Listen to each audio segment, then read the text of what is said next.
This is the End of the Road podcast with your host, Michael Coco.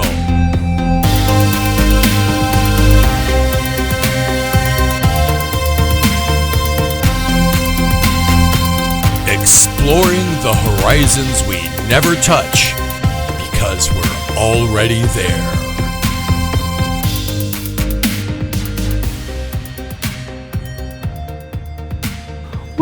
Welcome, and thanks for listening. Tonight we're off to the Big Apple with the always enchanting, the Ungoogleable Michaelangelo. We're talking all about his new work, Lore Spores, his tales and tools for enhanced enchantment, and specifically Volume 1, which sets forth his unique oracular and divinatory protocol that he calls Pareidoodles. And Pareidoodles are his invention where he takes our natural propensity toward pareidolia, which is where we see familiar shapes and seemingly random images, and lets them be the oracle, or rather more importantly, and this is his crucial discovery, lets you be the oracle encountering these seemingly random doodles. But oh, there's the rub. In a universe governed by retrocausation, the word randomness comes alive in a whole new meaning. And to celebrate that meaning, we're going to proceed in true retrocausative fashion at the end, going back in reverse. But I will give you one little clue that you can use along the journey. Dion Fortune successfully resisted fascism and the egregore fascism, not by fearing it or participating in it, but by supporting an entirely different and unconnected egregore. And I hope you have as much fun with this as we did.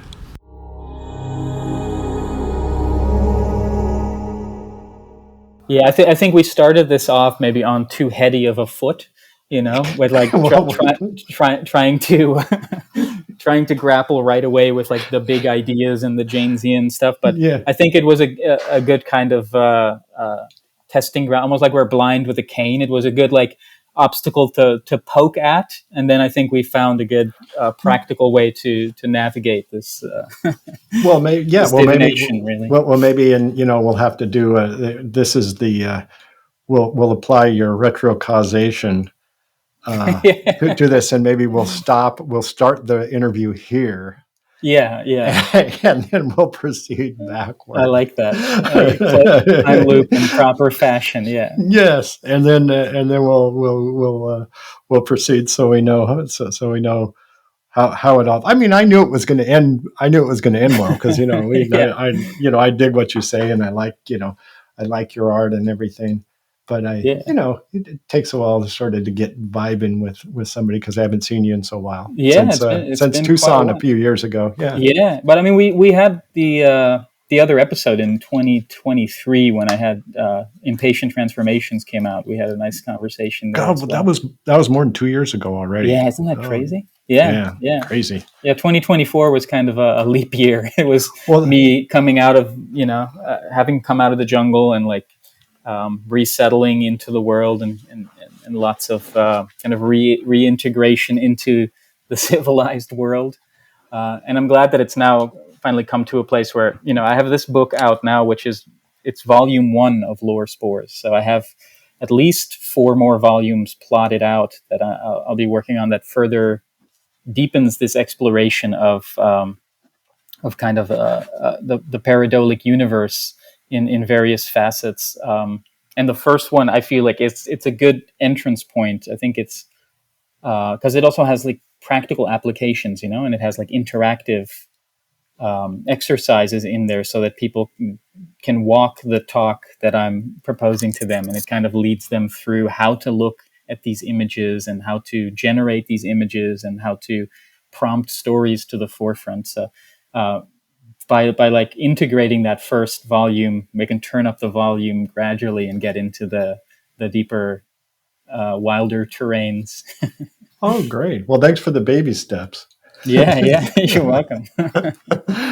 Well, the book I saw is dedicated to David Lynch, and I know you're a big fan, and you talk in the book about how he affected you. And I couldn't help thinking about his movies to you are like paradoodles because they're strange and you're trying to create there's a certain like shock value of the unfamiliar that allows you to sort of access this or have a communication with this, whatever you want to call it. Yeah, it's I refer to his especially Lost Highway, which was my first real introduction to David Lynch in like 1997 when it came out, and I refer to it as Rorschach cinema. So it's like, the film itself is a kind of ink blot because there's so much. There's a very consistent mood, and there are elements of the story that are easy to follow. But then there's so much abstraction in it that it leaves you, in Lynch's own words, room to dream. So room to insert your own interpretation into it. So the film can't really fully exist without you also becoming a part of it. And Lynch is a great example of this kind of embracing of the dark, because when you think of his films are extremely violent and dark and twisted, but as a person, he was such a wholesome and positive individual that, also he brought such a wholesome and bright message to the world, and his love for transcendental meditation and the simple ways in which he speaks, while his films have such, like intricate complexity of emotion and psychology that I don't think he, all of it is like consciously apprehended, but he's also somebody that's kind of dare I say, precog or at least highly intuitive, creative, who knows what feels right and knows how to direct the various parts of his production towards realizing that. So when he passed away earlier in the year, when I was working on the book, it was very clear to me that, I wanted to dedicate it in his memory and to embrace the parts of him that had become a part of me through the osmosis or cosmosis of immersing in his films and writings. And I happened to have been listening to his audiobook Room to Dream the week before he passed away. So I spent 15 hours with David Lynch's voice in my head, and then he was gone. And suddenly, like, I had so much love for him from listening to that. I felt so inspired by his just unwavering creative integrity that when he passed, the impact really hit me in a way of like, okay, now I really need to do the work. I really need to put this stuff out there to continue, not continue his work, but continue my work and continue his memory. Because, when we pass, we return to the lore. And so we live on in the lore. So really the stories that we perpetuate about others and about ourselves are what outlives us. Like, no matter what you believe metaphysically, if you believe in reincarnation or heaven or whatever it may be, we can be certain that we live on in memory and that we live on in lore. Praise the Lord. There you go. There you go. Yeah. So I can't, and this is something that I can't really, I don't have an understanding yet, and an understanding is not really the point anyway, but I'm always a little bit uncomfortable about sort of, neuroscientists and talking about bicameral minds and masters and emissary and this or that, and trying to sort of literalize that. And I just, it seems to me that the interaction is, I don't understand animism, but about the relationship to what you're describing, as opposed to in sort of terms of neuroscience, could be almost that,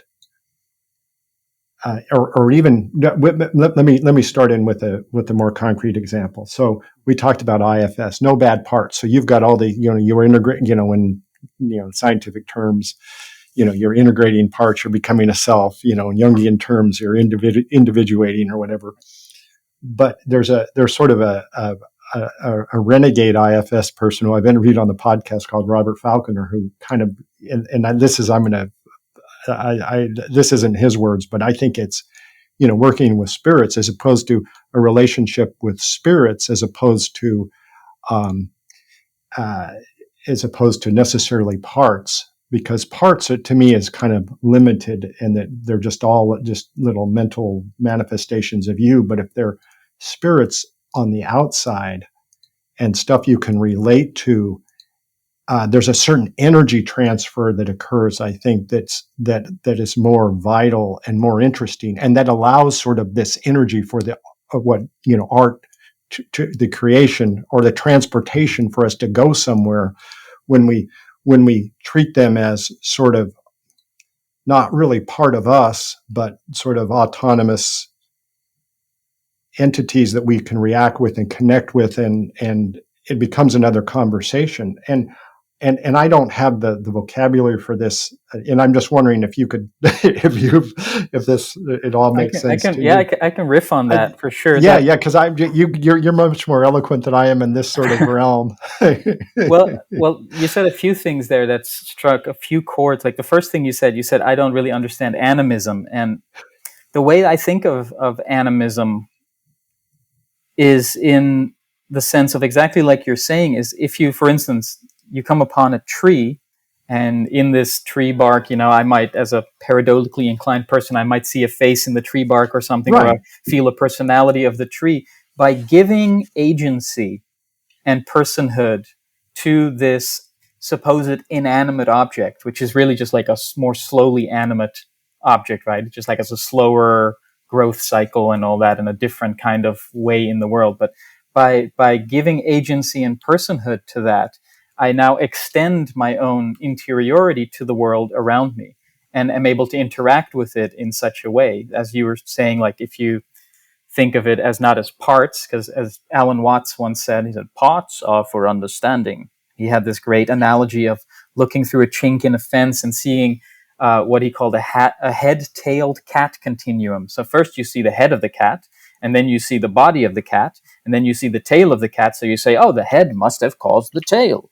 But it's a head-tailed cat continuum. So the parts are just there for understanding. But if you think of them as spirits, what came to mind is that I think it might have been Rupert Sheldrake or even Terence McKenna who defined spirit as the presence of the past. So now when we think of the idea of these internal family systems or these others in the self, if we think of them as a kind of ectoplasmic residue of the past, right, of the impressions of the past, and to bring that, because I see you kind of puzzling with that idea, so let me bring that. No. Just ectoplasm. I went to Ghostbusters there. I'm sorry. Bring me back. Because I do like to. I'd like to give it a kind of like a demystified paranormal spin, because I like the language of the paranormal, even though I try to bring it back to kind of like a more grounded psychic realm. But the interior voice, the voice in our heads that we identify as, the cogito ergo sum, the I think therefore I am, the I in the head, which we think of as me or I, but which is really a false sense of self, is not just a monolithic voice, but it's made up of the influences that made us. It's made up of your biological influences, your family growing up, it's your friends, your teachers, all these things. They kind of conglomerate, and then we put this sheen of self on it. But what happens when we're in disharmony, or when the influences, for instance, were abusive or are negative towards us, there's kind of a fragmentation that takes place, which is when the internal family system becomes a dysfunctional family system, right? And so by recognizing these various disharmonies and again, giving it its own kind of agency and personhood, so that you can create a border or a distance between that through a judgment of esteem that you hold. Like, I will not, if this one voice says, you're not good enough, you're never going to amount to anything, why do you even try? You can look at that and say, like, oh, wait, that's what my uncle used to say to me. So if you then hold the image of that uncle in a lower esteem, it has less power over you. So the judgment becomes the kind of border patrol. And then you can like renegotiate grounds and boundaries with yourself and find that harmony again. So instead of having like a solar system where the sun is burning up all the planets because the gravity is so dense, you can again space it out and have everything in its place. You know what I mean? I am not, that I am not that uncle. That is a relative to me. So let's keep it relative rather than absolute, if that makes sense. Yeah. Yeah. So in this process, another thing you mentioned in the book is scrying, and I believe it was your friend, Samba or something? Samba. Yeah. Samba Shoot is a good friend of mine. I'm from the Netherlands. He's also from the Netherlands. He's African, half Dutch. And he is a comedian and an actor that I met in Los Angeles, who has since moved on to quite a bit of success. He was in the show Our Flag Means Death on HBO, which is a Taika Waititi pirate show that was quite popular. I don't know if you've seen it, but yeah, that's a little backstory on who Samba is. So how does in this process we're interacting with whatever we're calling it? Talk to me about, or like, it's just there seems to be some sort of something going on, whether it's the paradoodles or scrying. Is it, I mean, what about it? What exactly are we doing? Is this sort of like a ritual that we're undertaking? Is it a way to honor the spirits? Is it a way to connect with the spirits? Or how do you envision the act, or what's your intention of divination? Or is there an intention that you're trying to evoke something, or is it more open-ended, or when I do? So you brought up Samba, which in the book I tell the story of kind of how this started for me, because one of the things I do is what I call oracular interactions, which is made up usually of tea leaf readings, where I see shapes in the leaves, and then I speak what I see, and then the customer and we start a free associative conversation around that, and then I turn it into an oracle poem. And this started when Samba and I were hired to be corporate psychics, quote unquote corporate psychics, at a corporate party that was Harry Potter themed. I was invited by an old acquaintance who said, "Hey, we need a tea leaf reader," and I thought of you. And I said, "Sure, yeah, I'd never done it before." I'm like, "Sure, yes, I can do that," because I thought it's just like the pareidolic art that I do. And then she said, "I also need a crystal ball reader. Do you know anybody?" And I said, "Yes, I do." And I thought of Samba, who has never read a crystal ball before, but who knew how to read palms, and he's just like a genuinely good improviser, and his compass of his heart is in the right place. So I trusted that he would be able to figure it out. And then when we went to this event, it was basically we thought we would be like, a side effect, but we were kind of the main course, and people were lined up all night to do sessions with us. And, I very, very early on realized that what I was doing was had quite an impact in a way, like it was really like delving into people's subconscious and pulling things to the foreground. So like one of the first examples that I mentioned in the story was this woman sat opposite me, and she looked like she was very she was having kind of like she was going to be a tough crowd, let's put it like that. And I looked in the leaves, and I was like, oh man, this is harder than I thought. Like, I'm supposed to find images in this. And then I saw something, and it was a little Mickey Mouse, So again, like the way that cultural iconography plays into our communications with ourselves. And so I'm like, that's so stupid, Mickey Mouse. Like, am I going to say this? I see a Mickey Mouse. But I was like, well, it's all I got. So see something, say something. So I said, I see a little Mickey Mouse. Do you like Disney movies or something? And she goes, my husband, he works for Disney. And I was like, oh, okay, that's interesting. And then I looked again, and I saw I saw two people dancing. And I said, I see two people dancing. Do you like to dance? Did you dance tonight? She says, I like to dance. My husband, he does not like to dance.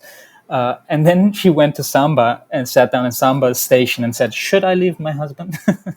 So I realized like, oh man, we're really like afterwards we kind of compared notes, and I was like, oh man. And it happened a number of times where I would kind of unearth some deep-seated desire or hope or fear or whatever it was, and then they would go to him, and he would kind of like have to deal with the big questions. But so then, years later, when I returned I lived in the jungle in Mexico for a couple of years, I think we talked on the last time I was on this show. I was still out there. When I came back from there, I started doing this oracular interactions set up in nightclubs in New York, and I had added the oracle poem side to it, which was really a way to kind of weave closures. So like pulling things up, but then also like, again, after the quote unquote psychic surgery, sewing people back up and giving them kind of a spell or a blessing to send them on their way. Because especially in nightclub settings, but really in any setting, people are always in a liminal zone. We're always coming from somewhere. We're always going somewhere, right? As long as we're in process, as long as we're in life, we're always coming from somewhere and going somewhere. So I'm kind of the threshold guardian who takes pulse of what's going on with people and then gives them kind of a blessing or a spell to send them on their way. There was another part of this that I wanted to address. Oh, yes. So when people come to me and they say, like, they make assumptions without me, saying anything about to the effect, they say, like, oh, are you a mind reader or are you a psychic or this kind of thing, And I said, no, what we're really doing here is we're creating a nonlinear entrance point into the conversation. So instead of saying, like, who are you, where are you from, what do you do? I say, I see here in the leaves a koala licking a priest's boot or something like that. And then they might say, like, oh, my grandfather was Australian and, he was part of the clergy or whatever it might be, Yeah. Sometimes they're very synchronistic moments. Actually, it's funny, another example, in that nightclub, one of the first times I did it when I was in New York, a man and a woman sat down and I said, oh, you guys want a reading together? Are you a couple? And they looked at each other and they said, are we a couple? We don't really know what we are. I said, well, that's fine. We can do it. We'll figure it out. And I looked in the teacup and I saw again, like, cartoony iconography in this case. It was a Wile E. Coyote Roadrunner kind of character. And so I said, I see a Wile E. Coyote Roadrunner kind of character. And they kind of took a step back and looked at each other. And then they looked back at me and they said, we just had a really long conversation about our relationship dynamic in regards to Wile E. Coyote and the Roadrunner. And I said, great, let's start there. So in the Wargosian time loop sense, you could say, like, oh, wow, you were like remote viewing into their conversation or something, or it's like a precognition or an intuition towards their conversation. But I would spin that a different way in, like, through Wargo's lens, that what the precog that I caught in the teacup is actually a precognition of the conversation that is about to occur. So by me seeing the image, which is kind of an image from the future, right, in our conversation, which is then about Wile E. Coyote, and their affirmation of this being a relevant icon or archetype in their lived experience, we are closing that loop and we are weaving a moment of synchronic connection and togetherness and here nowness together that I can then send them off. So it's especially in nightclub settings or in these kinds of social settings, it's a calibration. It's a tuning fork in the road, if you will, where from there to there, in between, we meet and we tune ourselves to be present and be present with the lore that we explore in our lives. Does the trickster ever pay a visit in your oracles? It's all trickster territory as far as I'm concerned. I mean, all those examples are very, very trickstery, and it's like I'm complicit. Like, I wouldn't say, like, necessarily I am the trickster, but I am, another tool of its assemblage. Yeah. Like that's why I titled it Oracular Interactions, because it's not like I am the oracle or you are the oracle. It's the interaction. That's where the magic happens, If there's nobody there sitting opposite me to engage with, I'm just a guy talking to himself, looking at tea leaves, If there's just the person there and I'm not there, then what's going on there? It's in the relationality and the interaction that things, that the magic is allowed to occur. Right. And have you given any parameters to the magic or any descriptions about that, other than what you've kind of previously alluded to about the connection to the? I don't. This is more your realm. How do you see the magic? Or do you see it with Wargo? You see it as animism? What do you? I do look at it through a lens of precognition, which is again just like a fancier, almost sci-fi way of looking at intuition, which is just like a commonplace way of looking at very strange things. It's for me, it's a lot of it is about purely trust in my abilities, and trust in the process.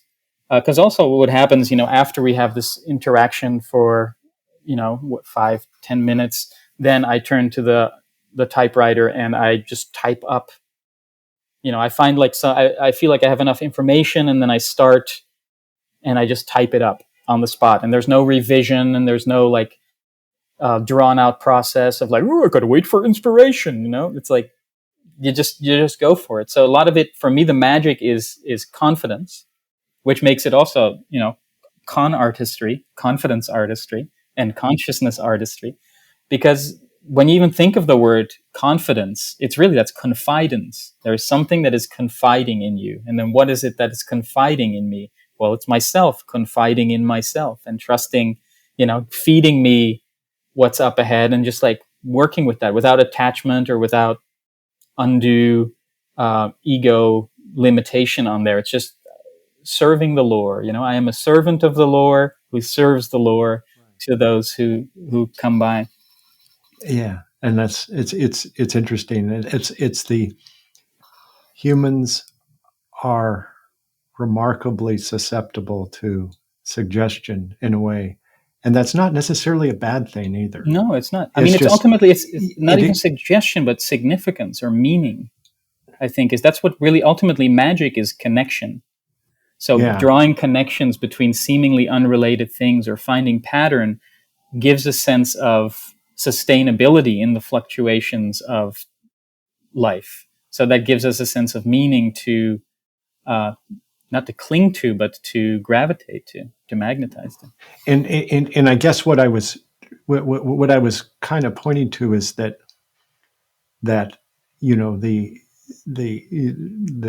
I mean, this is not you, but certain practitioners of fortune telling portend negative sort of consequences, and I just, to me, that to me just or sort of any, I mean, it's just that and because that the power of sort of negativity or Saturnine or whatever, it's so powerful, and it's almost like like we talked about the so-called, I mean, the religions have never been based on it.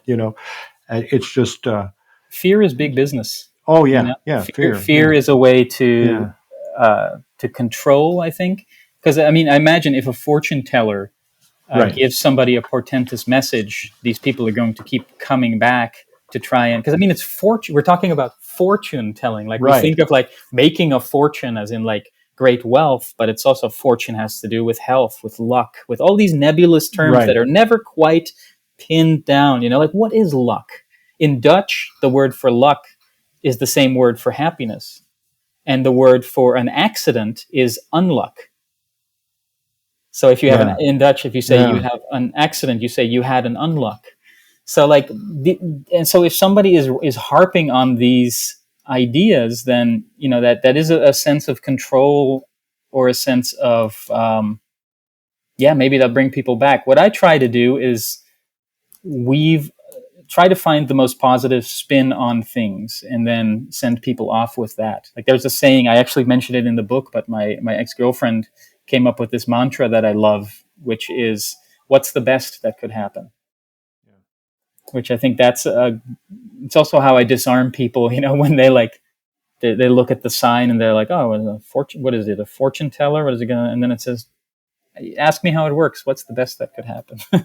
Yeah, exactly. No, that's wonderful.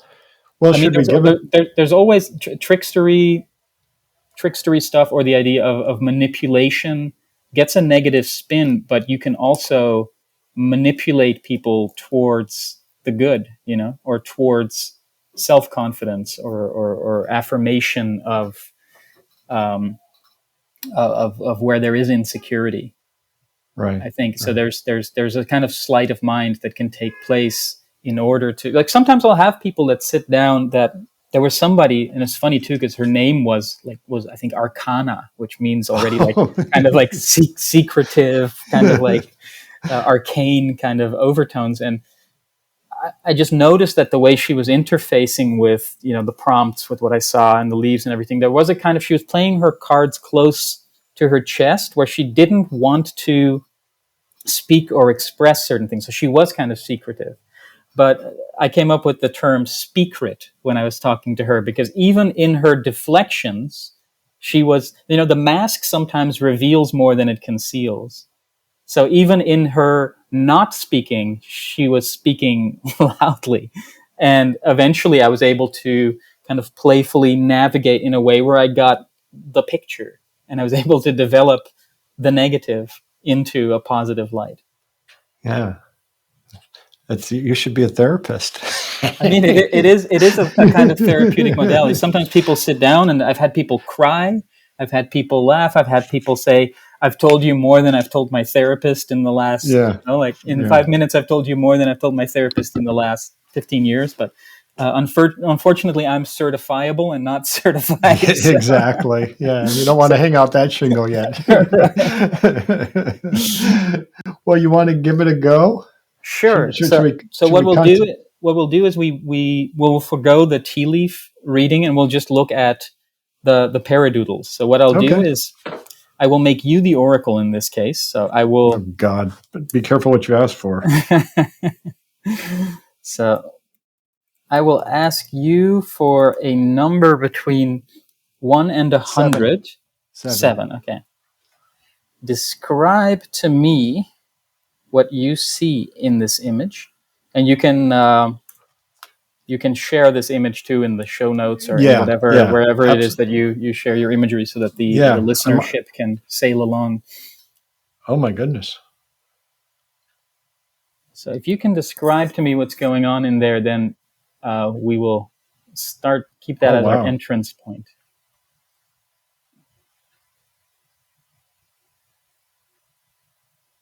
And don't think about it too much. Just no. This is that they're in some sort of church. They're all lined up, and it's interesting that they're leaning against the pew, and they're looking somewhat pensively out at what's going on. And the figure on the ground is.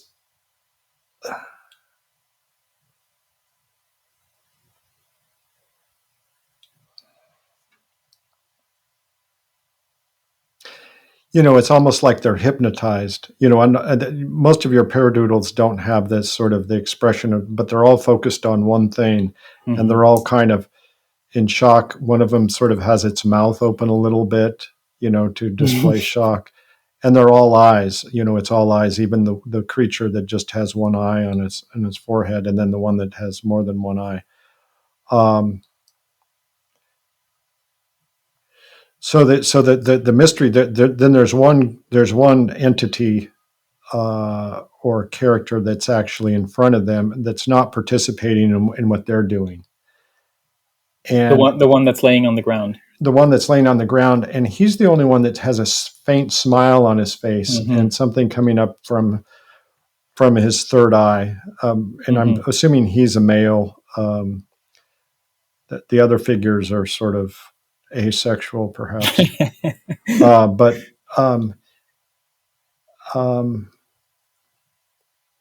And he's the only one that's sort of reaching out and communicating.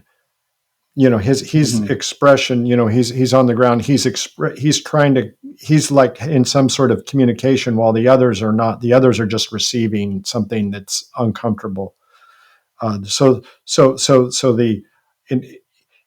In my mind, this would be that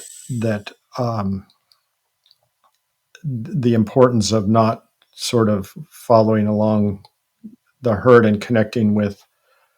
Yeah, I mean, because he's completely in a different posture. He's the only one on the ground, so he's connected. He's doing things differently, and he seems to be connecting with something that is bringing some sort of smile to his face, and also activating his, for lack of a better word, third eye, or the pituitary gland, to being on the ground and looking up.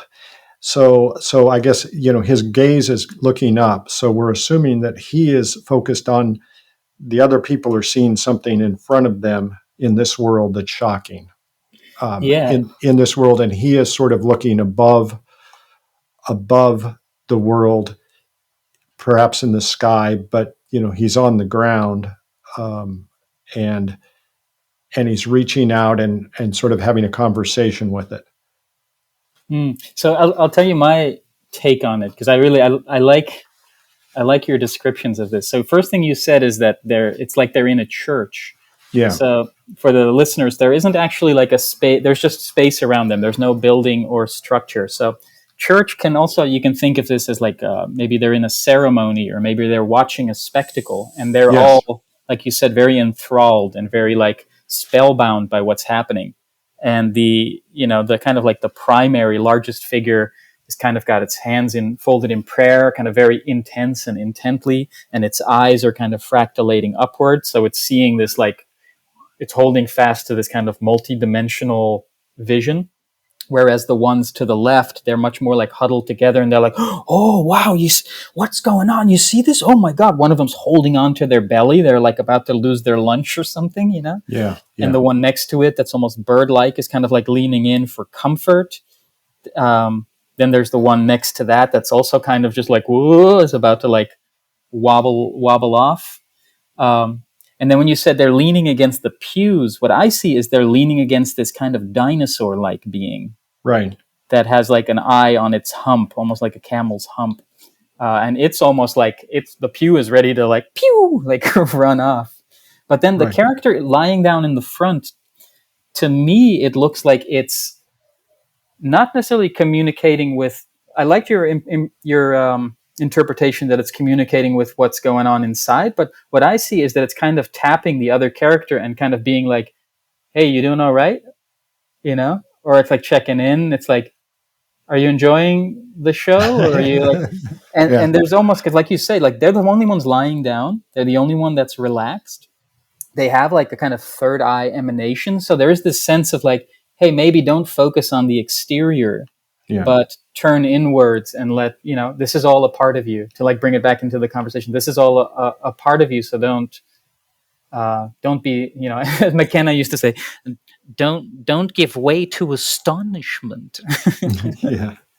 And it's an interesting piece. So what I'll do now, after we close the conversation, is I will type up a poem based on these descriptions, and I will send it to you, and then we can put the audio of that, maybe splice it into this part of the conversation, and keep the visual of the image and the typewritten poem on, Instagram or wherever you would put that for people to see. So I'm going to say one more thing about the dinosaur image that I called a pew. Sure. That's the very structure that those other creatures have been used for support is about ready to leave too. Wow. And to be even more specific, in current situations, I see there's like the communal shock going on perhaps in this country. Mm-hmm. And then the person on the ground is, and I didn't catch what you said, but he is tapping the one for support, or supporting the one, but yet the answer is not to focus on what's going on around us now, but to keep our eyes on sort of the big picture that's above everything. This is beautiful, Michael, because I can I say one more thing, and then I'll let you do. In World War II, without, I'll just be vague, but you'll know what I'm talking about. What's the Golden Dawn woman that's Blavatsky? Is she there? No. Anyway, I just was listening a couple days ago to John Michael Greer talk about this woman and how she responded to Hitler and World War II by not by not focusing on Hitler and trying to condemn him and focusing on that egregore in Germany. Rather, she was British, and I'm gonna Google her name. I mean, she's a very famous very famous esoterist, female British, and I can't believe I'm just drawing a blank. But her whole thing was to build the British egregore and to not worry about what the other side's doing, not giving more power to Hitler, but to build within. And she was connecting to a higher force, and all she talked about is keeping Britain strong, keeping the British egregore strong, and not being focused on what was happening in Germany. And this was all throughout World War II. And I can't believe I can't remember her name, but just okay. So go ahead and riff, and I'm going to look her up. Yeah. So I thought it was really beautiful what you just read into this, because also if you think of the pew as this almost like this dinosaur, and then you think of it as you were saying, kind of as the old world structures going extinct, and they're all leaning against that. So there's this sense of it's leaving, and we're all about to crumble. It's all about to fall away, the foundations of our being. And then it's almost like the one on the ground that seems more comfortable is tapping them and saying like, "Hey, you can just lay down on the ground." It's safe to lay down on the ground. And I've thought of this recently. Somebody asked me, where do you see yourself in kind of the tradition of bards and artists and poets and things like that? And I didn't quite know how to answer that, but I answered as honestly as I could. And I said, oftentimes you see people like activists that are fighting against the powers that be, or standing up, rising up against oppressive forces. And I often wonder what they would do if all the wars were won, if all human rights were equalized, if all the problems had been solved. Like, what would they do with themselves then? And I place myself there at the end of the line, and I'm doing those things now in an effort to shine a light from the end of that tunnel and bring people to that place. So in a war-torn world, in a conflict-torn world, I try to be the peace I want to see in the world, so that others can maybe reflect in that mirror surface and come to that place in themselves. So in this divination, I see myself as the character on the ground saying, don't worry about the collapsing structures. Come lay down and go within. It's going to be okay. It's already okay. Right. The bigger picture, not right. Yeah, and Dion Fortune was the woman's Dion name. Fortune, yeah. Dion Fortune. Fortune. Yeah, we're back to Fortune. We're back to Fortune. But it also sounds like the unfortune, yeah. But that's very, a very potent thread for me, because I think about this as well. There's so much madness going on in the world right now, and we're being bombarded with information that we don't really know how to properly source, or how to assimilate properly, or what to do with it, or how to deal with it. And where you place the attention, there it becomes lively. So all the attention that we're feeding into the spectacle, and that we're feeding it, like I won't even say his name, but there's a well-known rapper who recently put out T-shirts with a particular Nazi design on them and things like that. And then, of course, this creates outrage, and this, people, did you see what he did? And everybody goes to the site to see it, unwitting that they're feeding this thing. So I was told, this is something I learned early on in my kind of shamanic explorations, when somebody told me, he said, when you're dealing with a warlock, the best way to deal with it is to pay them no attention. It doesn't matter if you give them negative energy or positive energy, they feed on it. And I think that is something to live by in this time of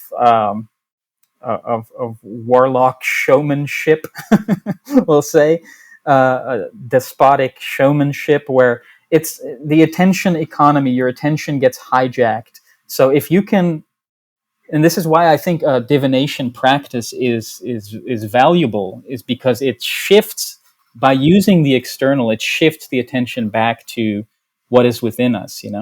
It pulls things that are important to the forefront.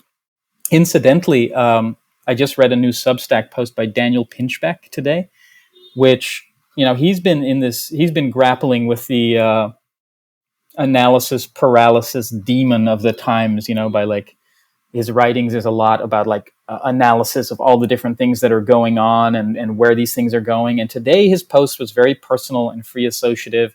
And it felt like he was kind of like giving up the fight for a moment to take a breath and recalibrate where he was at, and what kind of, from the cracks of the pave mind, this tender shoot came up where he kind of expressed the creative aspirations that he still had and the things he wanted to do. And it made me think again of that, like, why not do it now? Why wait for, some afterlife or some place? Like you can fight, you can always still fight.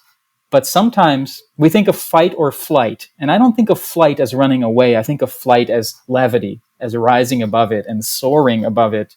And that it's okay for you to be okay when the world is not.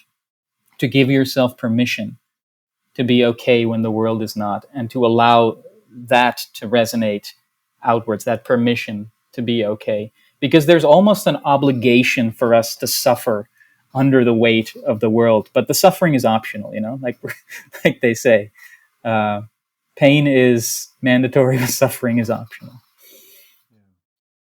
And so for me, divinatory practices are a way to kind of to melt down the wall between the interior and the exterior. Because I get into this in the book as well, that the power of pareidolia, of, let's say, like when you see faces in the clouds, you often think like, oh, we are projecting the faces onto the cloud, right? The cloud is out there and we're projecting the face onto it. When in actuality, the elemental forms moving in the quote unquote out there are processed through the senses, processed in the brain, and then projected outwards and simultaneously apprehended as external.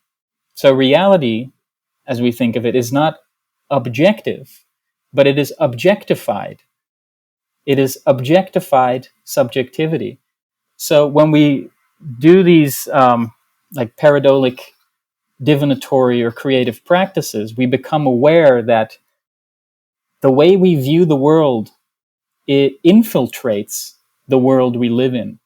And so there is always a complicity in the realities we exist in. And when you find that wiggle room, that trickster territory, that liminal zone, you have the ability to slightly shift that worldview to your advantage, in my humble opinion. Yeah. Or that we all are,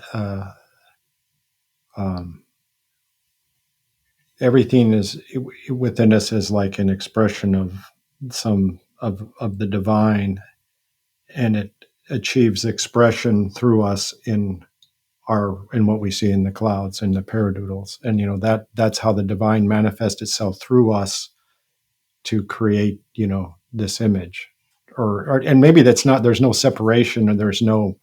Well, I try to steer away from the word divine, because it gives this sense that there is something predetermined, or that has control over us, that we're just like players in someone else's or something else's play. But that's why I think of it not as the divine design, but as the divined design. So it brings back that complicity. It is what we think of as divine is really the larger biological psychic matrix, the mind body at large. So again, to like take that analog eye and like in a meditative practice, still that, you become aware of all the processes, the mental processes in the body, the cellular processes in the body, all the different collective molecular clusters and cellular clusters and microbial things creeping about to conspire for our being. That also extends into the world around us. The walls are, the skin is not where you end and the world takes over. There is really no, separation in that. So when I think of divine, I think of just that larger, even planetary body that we're a part of.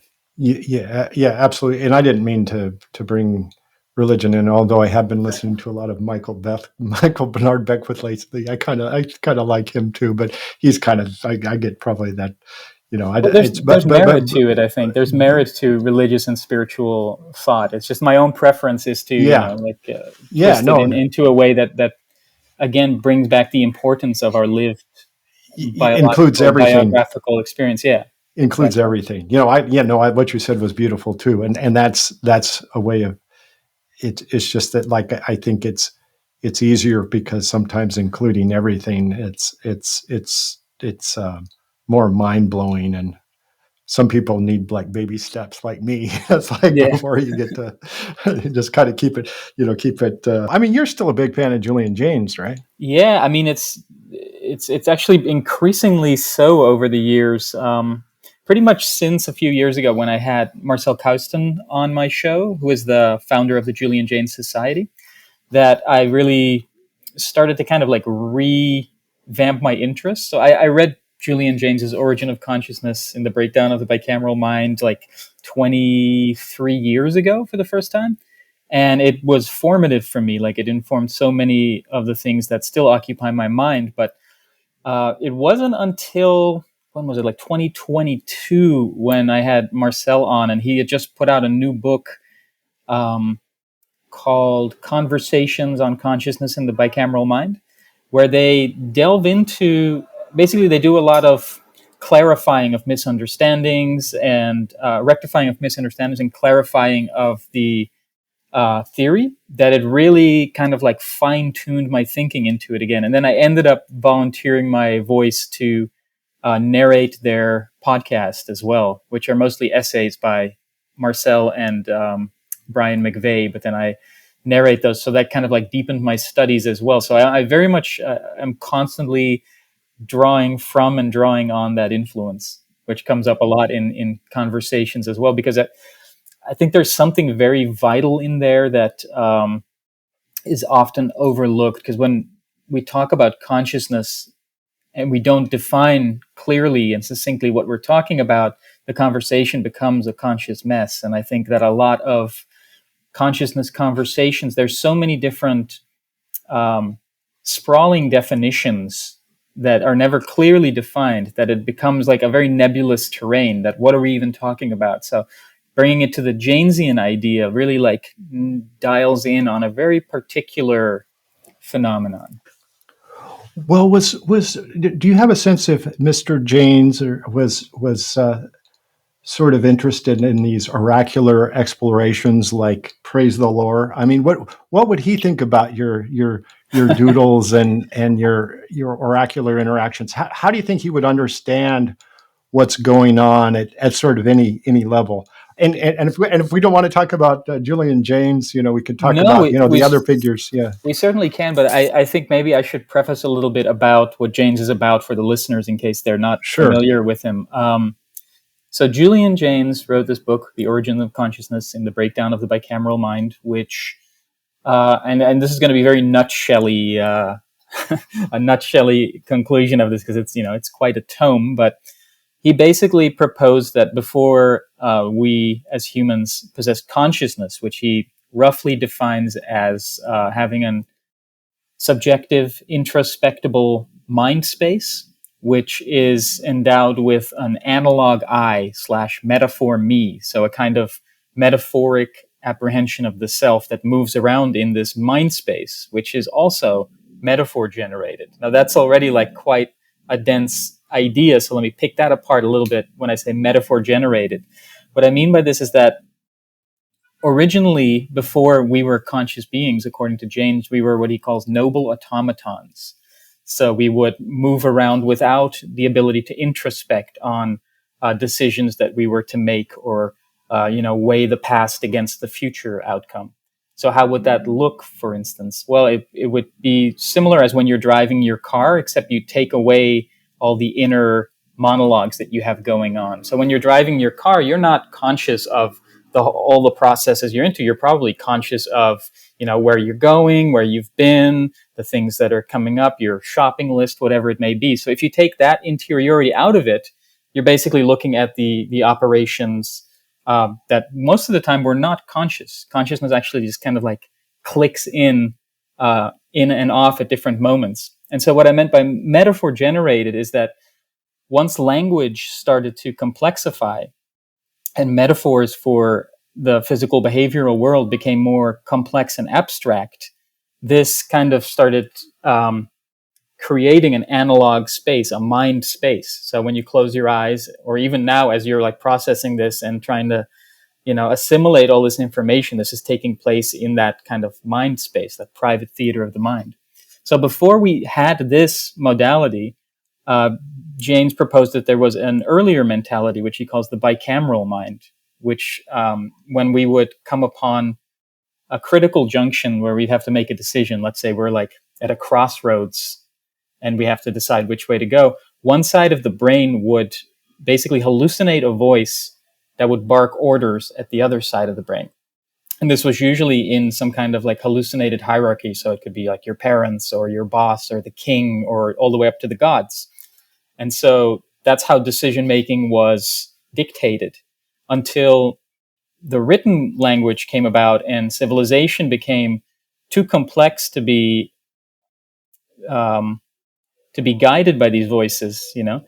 Things became too complex to be able to like reliably fall back on these voices, that with the advent of the written word, there was all of a sudden like a shadow that falls between the command and the obedience. So now we're like, it's almost like the ink was wet and it created a stain on the brain that like opened up this space where we could begin to start thinking for ourselves. And then the gods, quote unquote gods, departed and left the world in ruins. And that gets us to the oracular side of things, because that's where divination came into play. So now in order to figure out our decision-making and figure out the will of the gods, we would read entrails or cast lots or these kinds of things. So when I do my oracular interactions, or I summon forms through what I call pareidoodles, which are pareidolic doodles, pareidolia being like, when you see faces in the clouds, basically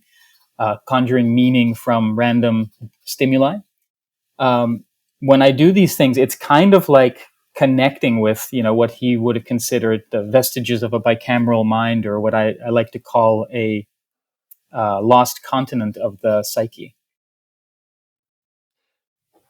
When you were describing the bicameral mind, I was thinking, and again, this is coming of my sort of mental processes, thought of like the Zen concept of like living in the present and not having a distraction. And I also was thinking of, I don't remember the gentleman, but spent some time with an Amazonian tribe that didn't have any sense of time, and everything was instantaneous. And they and has written about that. And he's sort of controversial amongst linguistics. He's a but anyway, so I'm trying to think of let's try to go back. Sure.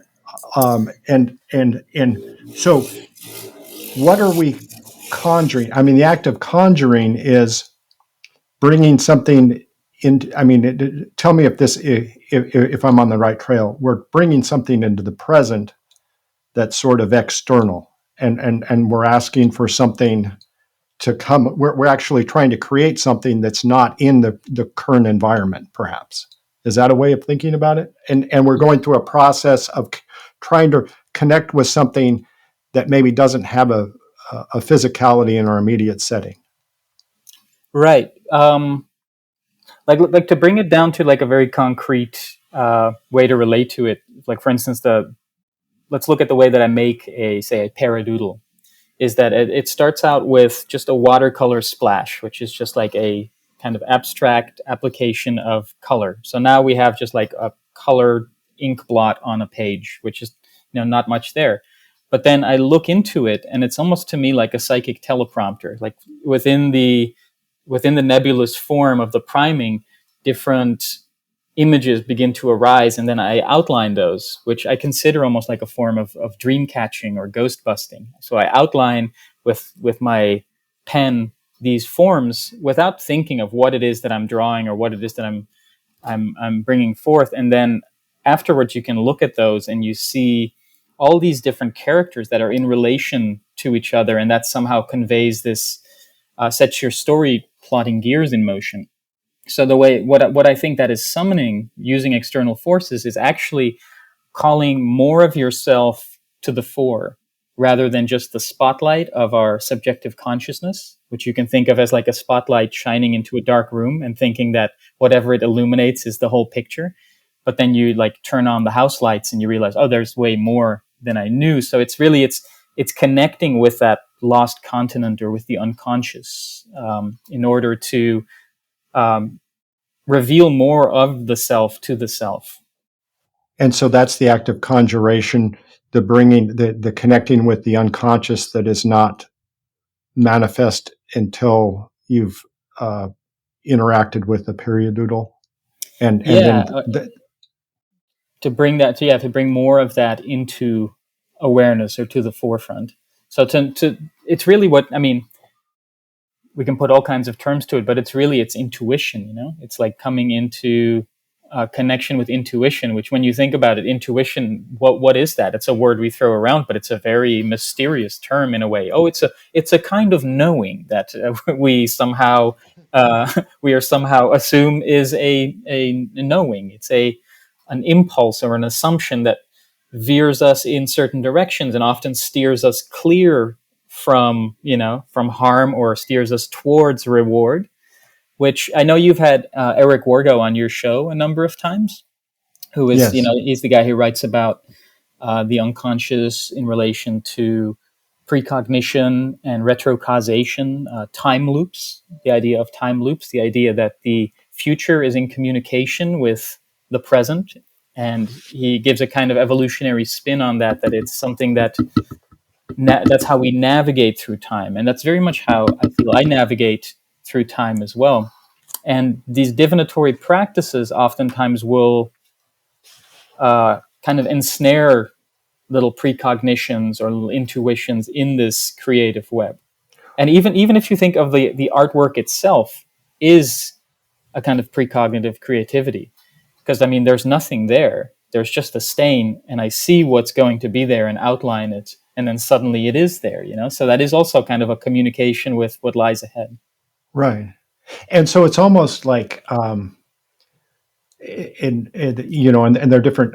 So consciousness isn't so much a there as sort of a communication through an act of creativity of that. So, I mean, there's certain philosophical schools about like idealism, or even like, in Plato's cave, where there's sort of more absolutes out there, and that consciousness, there's a there, as opposed to the there is an interaction with our own creativity, perhaps. Right. Yeah. I think that because when the term consciousness is used most of the time in modern use, it's actually what they're talking about is the unconscious, because they're not talking about, like when they're talking about non-locality, like what is it? Reality is non-locally real. Well, that takes your whole personal experience out of the equation, and it gives the sense that there is, some objective psychic stuff out there, rather than that there is an interfacing between the self through time. Because there's the dimension of time that is kind of the great mystery. We move through time, and it is the body that moves through time. And so the way Wargo puts it is that the brain is a kind of a fourth dimensional tesseract, which is to say a multidimensional object that moves, that is in communication with itself through time. Because the body was here in the past, and the body is here in the future until it's not. So there is a kind of continuation, rather than just like the cause and effect pushing things forward. There is a kind of elasticity between past and future that converges in the present. And the way that it communicates is through language, because the Janesian idea of consciousness is that it is not a biologically innate phenomenon, but that it is enculturated, that it is learned, that ultimately mind is media. Mind is made up of metaphors and language, and also cultural language, which is how oftentimes the depths communicate with us, is through kind of cultural apprehensions or archetypes. But I don't think of archetypes as like some self-storage unit in the collective unconscious that's full of archetypes that kind of objectively exist. I think these are more patterns projected upon phenomenon to reduce them and more easily absorb their the kind of the constellation of the larger imprint, if that makes sense. Yeah. So in your book, Praise the Lore. Lore Spores. Lore Spores. Yeah. Volume 1. So, what is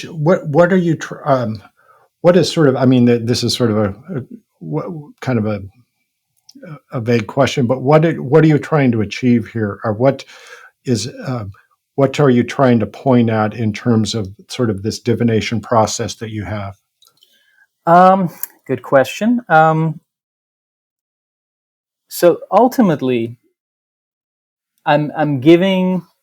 So the subtitle for Lore Spores is Tools and Tales for Enhanced Enchantment. So I'm trying to bring more magic into people's lives by, first of all, by engaging with the artwork, which is kind of created to set people's story plotting gears in motion, so that when they look at it, it kind of begins telling stories, which makes you more aware of the stories that we live in and the stories that we generate. But also it has tools for people to use pareidolia and pareidolic divination to, try out their own hand at creating these things in the hope of connecting with a larger part of the self and kind of moving towards wholeness and totality. So for me, one of the things that has come through making this kind of artwork is that a lot of times there are very strange characters that come to the fore. Oftentimes in the past, I would not have welcomed in because they're just so like weird. I don't want them to be my representatives, But then what I've learned now is it's kind of like an open border policy of the self to allow more of the estranged parts to enter. Actually, can I read you a little paragraph from that's about that? I think that would be a good illustration to this. Let me see where it is. So this one begins with a quote from the Gospel of Thomas, which is, "If you bring forth what is within you, what you bring forth will save you. If you do not bring forth what is within you, what you do not bring forth will destroy you." And then this little chapter is called Almost Wholesome. When I outline the forms I've spotted in the stain, I refer to it as peopling the plains. It feels like an evolutionary recapitulation to me, the way the raw creative energy of the humble beginnings eventually attain personhood. As you will find out for yourself as you try your hand at paradoodling, some of the denizens who inhabit the frame are whimsical, mystical, and cute, but the personalities that pop up through the pareidolic portal can also be ugly, absurd, perverted, folkloric, grotesque, weird, without a doubt. They make you wonder who or what they are, or what they represent, these families, communities, and ecologies that you never knew you had inside you. Are they like the inhabitants of your dreams? The day residue review of impressions we've picked up from our surroundings? Spirits or ghosts of the dearly departed? Universally recognizable archetypes? The interpretations are as varied as the world is diverse. Personally, I've come to consider them personifications of the emotional impulses that populate the psyche, with the less attractive ones representing the estranged, repressed, suppressed, and disowned parts of the self. Before I thought of it this way, I was much more self-critical and selective when it came to which ones I would or would not outline. Many of these characters would be stopped by my inner border patrol, vanquished back into obscurity. I didn't want to be associated with them, didn't want them representing me. But now it's different. Now I consider that all of this is a part of me, a part of my humanity. As this diverse freak show comes rushing to the surface, I think to myself, They've existed in the unexpressive shadows of shame and repression for long enough. All they really desire is to be seen, to be acknowledged, to be welcomed home, no longer sectioned off from the entirety. They wish to be expressed and embraced back into totality. So now I create in a gesture of dynamic inclusivity, with full acceptance and without judgment. Nowadays I have an open border policy because I'm not afraid of what is inside me. So, like the gospel recommends, I bring forth what is within me, so that what I bring forth will save me. In fact, they might just save us all, these hideous pariah messiahs. So no bad parts. Right, exactly. It's like internal family systems where there are no bad parts. Well, yeah, I think I'm not that familiar with the internal family systems, but from what I understand of it, it very much resonates with this idea.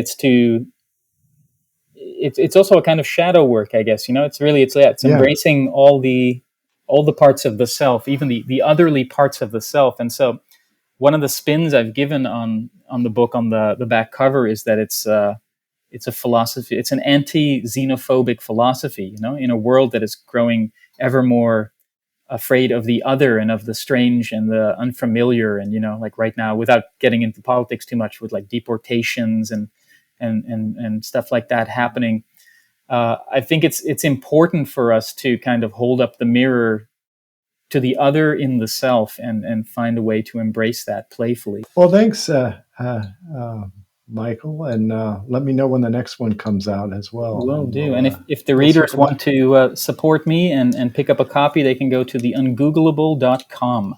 Yes. And you can also go there to, if you're not in New York, you can book a remote Oracular Interactions session over Zoom, which we would utilize the full scope of tea leaf readings and paradoodles and all that stuff. So that's also an offering that I have out there. And if you want to learn more about what I'm doing in the process of putting out the new books and things like that, I have a Patreon.com/Void Denizen. I'm sure Michael will put it all in the show notes.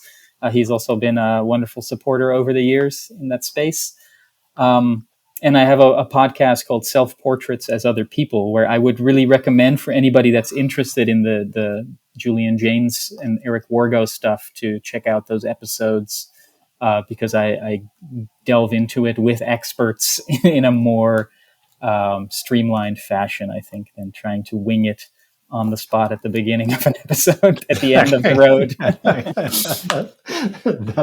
Well, you know how it's all about winging. It is.